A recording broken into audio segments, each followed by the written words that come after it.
ماشاء اللہ لا حول ولا قوة الا باللہ العلی العظیم الحمد للہ الذی جعل الحمد مفتاحا لذکرہ وسببا للمزید من فضلہ ودلیلا علی آلائہ وعظمتہ ثم الصلاة والسلام على حبيبه وخيرته مصطفى الأمجد بالقاسم محمد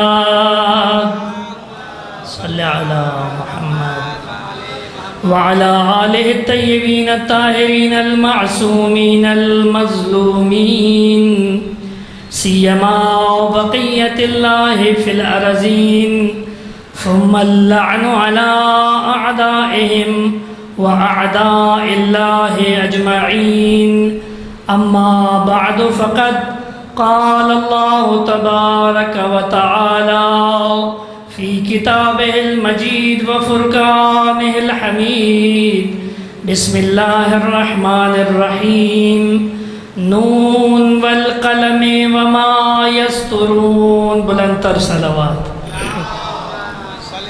محمد. صرف 10 منٹ کا وقت دیا ہے،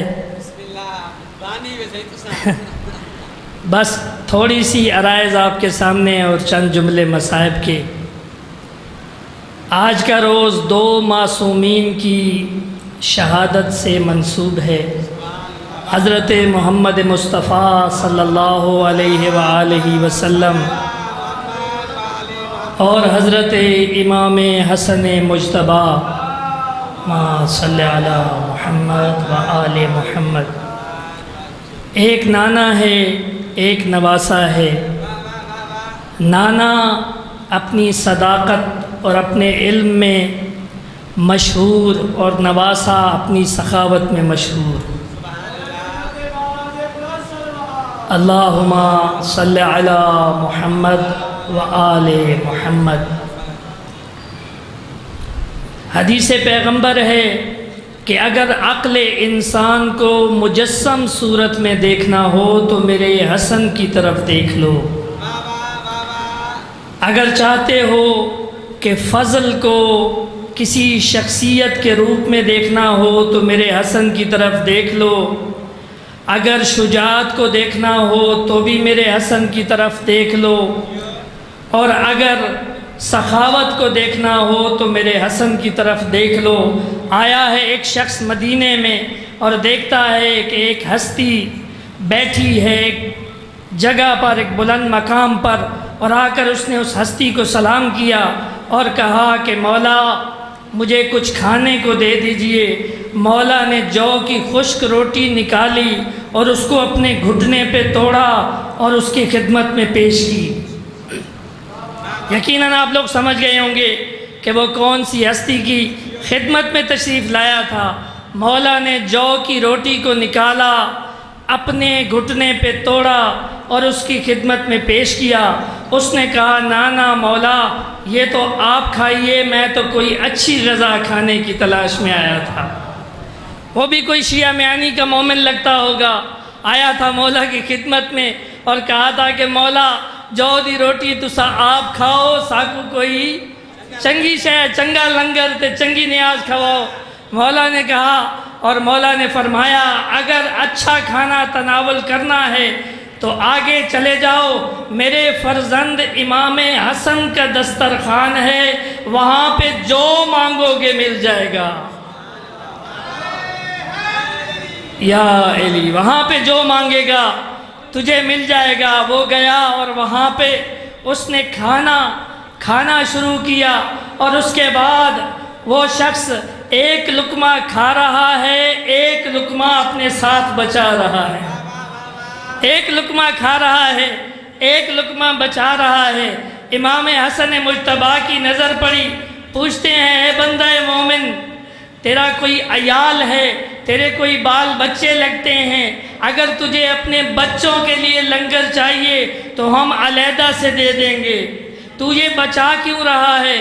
اس نے کہا وہاں پہ ایک بزرگ بیٹھا ہے جو خشک جو کی روٹی کھا رہا تھا، یہ لقمہ میں اس کے لیے بچا رہا ہوں، یہ لقمہ میں اس کے لیے بچا رہا ہوں۔ امام حسن مسکرائے اور مسکرا کر کہنے لگے وہ کوئی اور نہیں، میرا بابا علی ہے۔ یا علی یا علی۔ سرنامہ کلام میں اللہم صلی علی محمد، بس دو جملے اور۔ سرنامہ کلام میں آپ کے سامنے جس آیت کا میں نے تذکرہ کیا اور تلاوت کی، نون والقلم وما یسطرون، اللہ کی ذات نے پہلے نون کی قسم کھائی، اس کے بعد قلم کی قسم کھائی۔ اللہ جو قسمیں کھاتا ہے وہ چیزیں چھوٹی نہیں ہوا کرتی۔ کبھی زمانے کی قسم کھائی، والعصر ان الانسان لفی خسر، کبھی نون کی قسم کھائی، کبھی قلم کی قسم کھائی، اور بتانا یہ چاہتا ہے کہ دنیا کی جتنی فضیلتیں ہیں ان کو جمع کر لو، سب سے بڑی فضیلت علم کو حاصل ہے۔ اور فرمایا تھا رسول اکرم نے، انا مدینۃ العلم وعلی بابھا، سب سے بڑی فضیلت علم ہے، اور اگر علم کو پانا ہے تو میں محمد علم کا شہر ہوں، اور دروازہ علی ابن ابی طالب ہے۔ یا علی، فرمایا یا کمیل، اے کمیل، نہج البلاغہ میں امیر المومنین نے فرمایا یا عالم بن جا، یا طالب علم بن جا، اور اگر نہ عالم بنا ہے نہ طالب علم بنا ہے تو پھر عالم اور علم سے محبت کرنے والا بن جا۔ تیسری صورت کبھی نہ بننا، کیونکہ وہ لوگ کہ جو تیسرے رستے پر یا چوتھے رستے پر چلتے ہیں، ہمجن ریا، وہ اس ٹہنی کی مانند ہیں کہ ہوا ادھر سے چلے تو ادھر جھک جاتے ہیں، ہوا ادھر سے چلے تو ادھر جھک جاتے ہیں۔ فضیلت یا عالم کو ہے، اور کبھی بھی یہ مت سمجھنا کہ یہ جو اپنے سر پہ امامہ رکھ لے، اپنے دوش پر عبا پہن لے، وہ عالم بن جاتا ہے۔ نانا، عالم وہ عالم دین تو ہو سکتا ہے، وہ عالم دین تو ہو سکتا ہے، لیکن علم کی دو قسمیں ہیں، العلم الابدان والعلم الادیان، دین کا مذہب اور اس کے بعد مادی دنیا کا مذہب۔ اگر کوئی سائیکل کی ریپیرنگ کر رہا ہے وہ بھی عالم، اگر کوئی کسی موبائل کی ریپیرنگ کر رہا ہے وہ بھی عالم، اگر کوئی زمین میں اجناس اگا رہا ہے وہ بھی عالم۔ بس ایک چھوٹا سا واقعہ ایک عالم دین کا، اور اس کے بعد زحمت کو تمام۔ یہ برادر میرے اور نزدیک ہوتے چلے جا رہے ہیں، میری ان پہ بھی نظر ہے، مل کے بآواز بلند صلوات پڑھے وآل محمد۔ بس میں اپنے 5 منٹ مکمل کر چکا، باقی 5 منٹ قبلہ۔ شیخ جعفر کاشف الغطاء ہمارے مذہب کا ایک بہت بڑا درخشاں ستارہ، فقیہ اہل بیت، مرجع کبیر، اس کی خدمت میں کوئی شخص آیا، لاکھوں روپیہ خمس کا دے کے چلا گیا۔ یہ پرانے وقت کی بات ہے، کافی عرصہ پہلے شیخ جعفر کاشف الغطاء کی خدمت میں ایک مومن آتا ہے، خمس کے پیسے دے کر چلا گیا۔ کاشف الغطاء نے اس پیسے کو لیا، آ گئے مشہد میں، حرم امام رضا کے اندر، اور وہاں پہ بیٹھ گئے اور اعلان کیا جو اپنے آپ کو مستحق سید ہے اور اپنے آپ کو مستحق اور ضرورت مند سمجھتا ہے وہ آ جائے، صرف بولتا چلا جائے، میں اس کو عطا کرتا چلا جاؤں گا، اپنی ضرورت بھی بتاتا جائے۔ کوئی کسی نے کہا مجھے 5 درہم ضرورت ہیں، کسی نے کہا مجھے 50 درہم ضرورت ہیں، کسی نے کہا مجھے 100 درہم ضرورت ہیں۔ کاشف الغطاء عطا کرتا گیا، سادات آتے گئے لیتے گئے، مغرب کا وقت ہوا، سارا پیسہ ختم، سارا پیسہ ختم ہو گیا۔ کاشف الغطاء اٹھ کھڑے ہوئے اور انہوں نے اللہ اکبر کی تکبیر ادا کی، اپنی مغرب کی نماز شروع کر دی، مغرب کے بعد نوافل ہو، اس کے بعد عشاء کی نماز کا سلام ابھی پھیرا نہ تھا کہ پاس ہی ایک سید کو بیٹھے دیکھا۔ سید کوئی جلالی سید تھا، کوئی غصے والا سید تھا، آیا پہلے اونچا اونچا کہتا ہے اے شیخ جعفر میرے پیسے نکال۔ ایک مرتبہ تو شیخ جعفر اس سے خوف زدہ ہو گئے کہ یہ سید صاحب آ گئے ہیں اور مجھ سے پیسے طلب کر رہے ہیں۔ اس نے کہا شیخ جعفر مجھے پیسے دے۔ شیخ جعفر نے کہا پیسے تو مک گئے، پیسے تو ختم تھی گئے، سارے سادات میں تقسیم کر چکا ہوں۔ اتنا غصہ آ گیا اس سید کو، اس نے فقیہ اہل بیت کی ریش مبارک پر تھوک دیا۔ شیخ جعفر کاشف الغطا کی ریش مبارک پر اس سید زادے نے تھوک دیا۔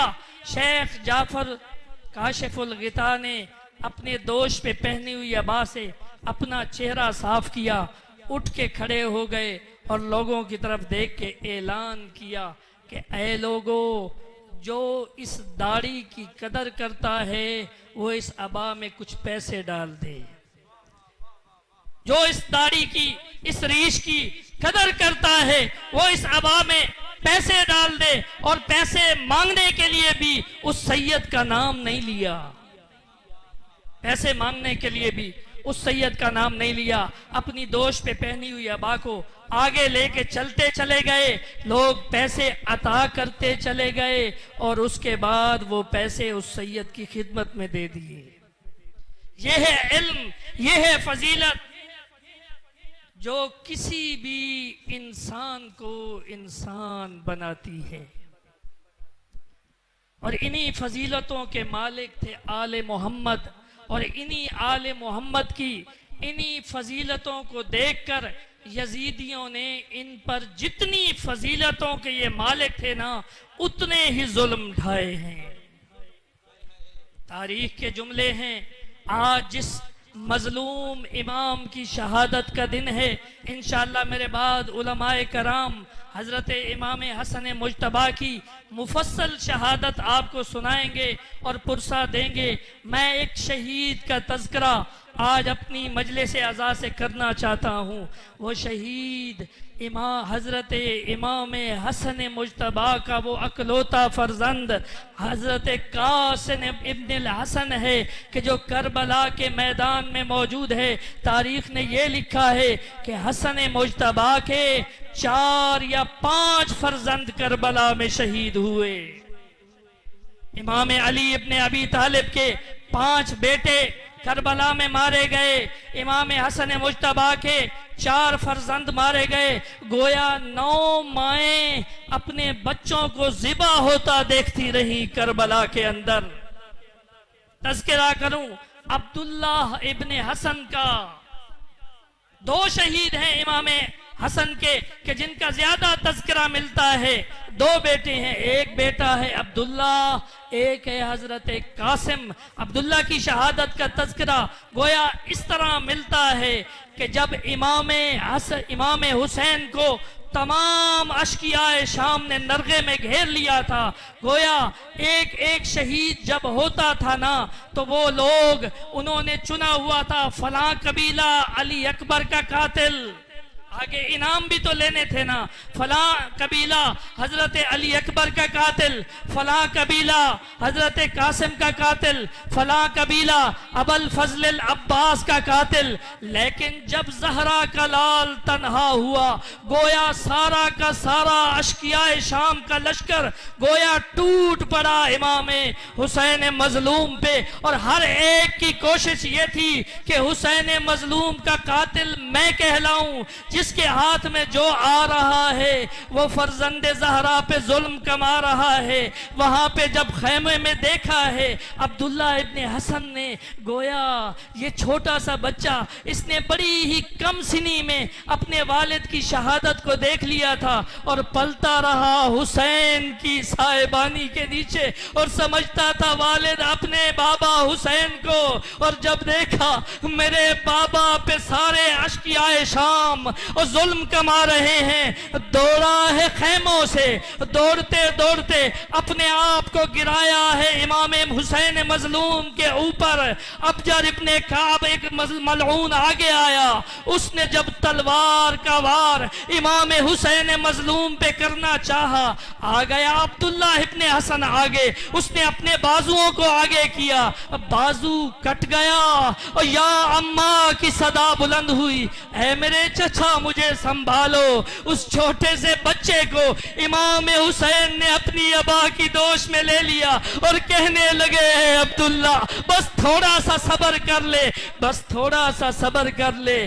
آئے تھے جناب قاسم اجازت لینے کے لیے کہ حسن مجتبیٰ کی آخری نشانی اور مجھے اجازت دے دو، میں بھی اپنی جان کا نذرانہ ابا عبداللہ الحسین کی نعلین پر قربان کر دوں۔ نہ ملی اجازت، آ گئے خیمے میں، پریشان ہو کر بیٹھ گئے جناب قاسم۔ اور اس کے بعد ایک وقت یاد آیا کہ میری اماں میرے بازو پر ایک تعویذ باندھا کرتی تھی اور کہا کرتی تھی اس تعویذ میں وہ خط موجود ہے جو تیرے بابا نے اس وقت لکھا تھا کہ میرا بھائی حسین اور جب اشکیائے شام کے نرغے میں آ جائے اور تجھے یتیم سمجھ کر اجازت نہ دے تو یہ میرا خط جا کر دے دینا۔ جب نامہ کھولا گیا اور دیکھی تحریر حسن مجتبیٰ کی، حسین مظلوم نے اپنی آنکھوں پہ رکھا ہے، اس کو بوسہ دیا ہے اور اللہ کی طرف اشارہ کر کے کہا ہے، اے اللہ گواہ رہنا اور میرا بھائی حسن اس عالم میں بھی میری غریبی اور میری مدد کے لیے پریشان تھا اور اپنے بیٹے کے لیے اس نے وصیت کی تھی، اے حسین اور میرا قاسم اجازت مانگے تو اس کو دے دینا۔ چلا ہے قاسم، چھوٹا سا قد ہے، اس کے سر پر زرہ بھی پوری نہیں آ رہی، اور جب زرہ پہنائی ہے بھیجا ہے مقتل کی جانب۔ قاتل خود بیان کرتا ہے، میں دیکھ رہا تھا کہ خیام حسینی سے ایک چاند طلوع ہوا، اشکیائے شام میں غروب ہو گیا۔ انا للہ وَإِنَّا إِلَيْهِ رَاجِعُونَ۔